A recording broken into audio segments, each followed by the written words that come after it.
Hi, I'd like to welcome you to episode 7 of the Readiness Method.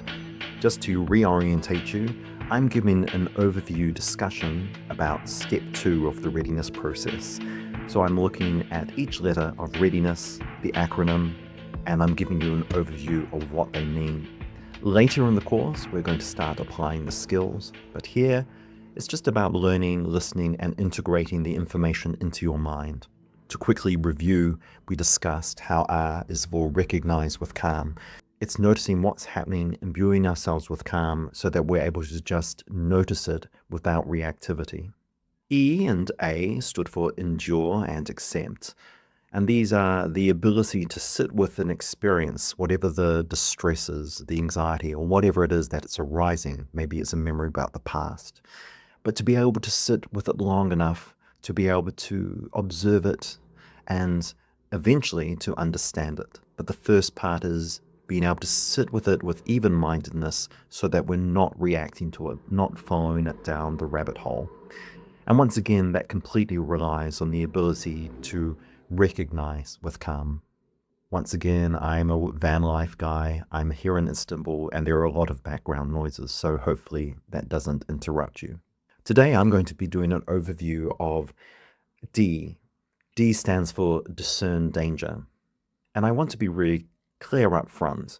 Recognize with calm, endure and accept. Those are the basic fundamental skills, which are prerequisites to moving on to D for discern danger and onwards, investigation, for example, which I would see more as intermediate and advanced skills. So remember, this is not something I want you to apply yet, but it's just something I want you to mull over and understand so that you understand where the whole process is heading. For the moment now, your job is just observing, if you like, and cultivating calm, getting familiar with your experience. And there's no need to decide what's good, bad, beneficial, or whatever right now. So D for discern danger really does come online later. It's most useful for people once they've already worked with experiences through the full readiness process. And then they've been, I like to use this terminology, tagged. And what that means is that you've come to understand them well enough to know how to respond when they eventually cycle back around again. And the ability to tag, to understand them well enough, is something which takes time to learn and to refine. Because what we're looking at is discerning whether or not we feel that these things are helpful or not helpful. So until something is clearly understood, we actually can skip this step. Just so that you understand, here's what some of those tags might eventually look like, very, very, very simply. So some experiences are beneficial, and those would be things that you follow and act on. Now, what is beneficial ultimately is for you to decide, but I'm just going to give some big examples here. Generally, for example, cultivating gratitude tends to be beneficial. It generally has a positive effect for people. So for example, I may find that whenever gratitude arises, that's something I might want to follow and I might want to get involved with and cultivate because it's beneficial to my mental health. Other things are neutral, and in those cases, there's no need to give them extra energy or attention. So for example, there's a lot of things that we do which are just necessary. They may not be particularly enjoyable or particularly unpleasant. So those are things that we don't have to particularly tag, but if we were going to tag them, we would say they're neutral and we don't do anything with them. And then there are other experiences which we're going to tag as non-beneficial. And these are patterns that we don't want to follow and that we don't want to feed. And so again, the designation of the tag is completely up to you, but I'm going to give a general example. Quickly reacting with anger can often be unbeneficial because it could put you into situations in the future which are not what you want. Also, it could make you feel very tense. It could give you headaches. It could affect your health. So that would be an example. If I'm constantly reacting with anger, that might be something that I choose to tag as non-beneficial. But again, all of that comes later. At the beginning, we certainly don't rush to label. And if you go back to the previous episode, I talk about how we reserve judgment until we're able to give things enough space. Because sometimes something that we think is not beneficial turns out to be the opposite. If we give things enough space before we suppress them, before we follow them, we can actually begin to understand with a bit more clarity what it is that we're looking at. Once something has been tagged, however, you can probably imagine that this step becomes very practical. A familiar reaction arises and you recognize it. You already know what it is. So instead of just being pulled in, you choose to make a response which is more appropriate for you. Maybe you do follow it because you've said that it's beneficial. Maybe you ignore it because it's neutral, or maybe you choose not to engage with it because it's non-beneficial. And if you think of it like this, not engaging is like if you have a plant, when you don't engage, you don't water it, you don't give it fertilizer, you don't encourage its growth, you block it from the sun. So you don't give it any energy. And what you'll find is by not giving it energy, it slowly becomes no longer part of the cycle of habits. And what you'll find is that you won't have to go through this constant process of tagging again and again, because that's what tagging does. It allows you to remove energy from problem cycles so that they don't happen again. But remember, that process does take time. So if we think again in terms of the inner garden, when you're doing your gardening, if you don't know what a plant is, don't touch it, don't pull it out. Remember, we're trying to have a stable garden. We don't want to pull things out and destabilize our inner garden. So we always start with calmness. We walk around calm, recognizing we watch what is growing, where it's growing. We watch it for enough time so we understand what effect it's having. And only after we've been able to recognize for a reasonable period of time do we have enough information to discern whether something is something that we need to nurture, something that we actually need to integrate. So it might be that urge, we really want to talk, but we don't. And then we realize that the reason we don't talk is because we have suppressed our desire to talk. So it may be that we actually do need to talk. So once we've tagged something, we get a really clear picture about what the appropriate action is. But it all starts with calm recognition, giving that experience space. And then we can discern what's been nurtured, what's been left alone, or seeing what clearly causes us harm and that we shouldn't feed. And so this is the step that exists to protect that process.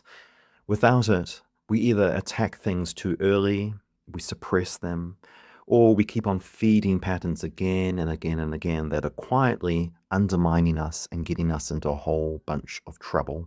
As I've said, what counts as non-beneficial or potentially dangerous for our health, mental health, isn't always obvious.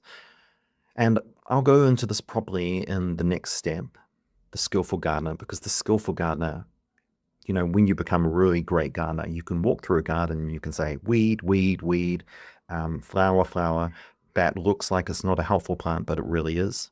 And that skill doesn't come overnight. It takes practice, it takes experience. So in step 3, when I talk about the skillful gardener, that is one of the skills that the skillful gardener has, the ability to discern what's beneficial and what's not beneficial. But for now, I want to give you a very basic working definition of how you can tell what's something beneficial and non-beneficial. And it's very, very rough around the edges, but it's to give you an idea. Generally, something is non-beneficial if it damages your health. That's your physical health or your mental health. If it causes damage to your relationships, whether it be with colleagues, family members, or society in general, it interrupts your ability to earn a livelihood, to go to work, to keep a job, to keep your accommodation, your income, your shelter, then it's a problem. And finally, if it creates problems with you in terms of legal or social problems, then that also is an indicator of something which is non-beneficial. So just to take an example, drinking alcohol.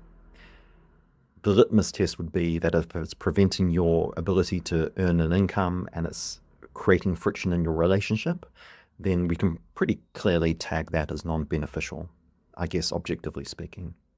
And then let's move on to examples of things that are beneficial. And kindness is an example of something which is beneficial, because when you're kind to other people, you generally feel good about yourself, and other people also feel positively. So that would be an example of beneficiality. We can also go back to what we were saying and say that anything that benefits your physical health, benefits your mental health, benefits your relationships, um, allows you to support yourself, earn a livelihood, to have shelter, to have income, to have safety, to feel supported, then is likely to be beneficial. And also, anything which doesn't get you in trouble with the law or with society in general is also probably going to be beneficial. With caveats, of course, so we'll discuss those in a moment. But there are a lot of other things that we can look around us at: philosophy, at religions, at spiritualities, so many different avenues about other things that are generally beneficial.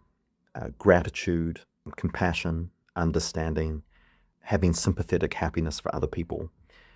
If you sit down and think about those, and if you apply them as an experiment, generally you'll find that they're beneficial to your health, to your relationships, to the health of others, to the relationships of others.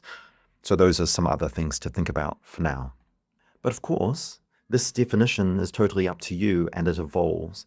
As you move through readiness, you'll likely discover that some of the things that you thought were good, some of the stories, the narratives, the core beliefs, the truth claims that you were given that you thought were good and beneficial, actually may not be beneficial for you. For example, you might have felt that following rules keeps you safe, but it might also be keeping you small. So the beauty of the readiness process is that as you are able to look at your experiences with even-mindedness and to endure and accept them, you open up that space where you can actually discern with more clarity as to whether this thing benefits you or doesn't.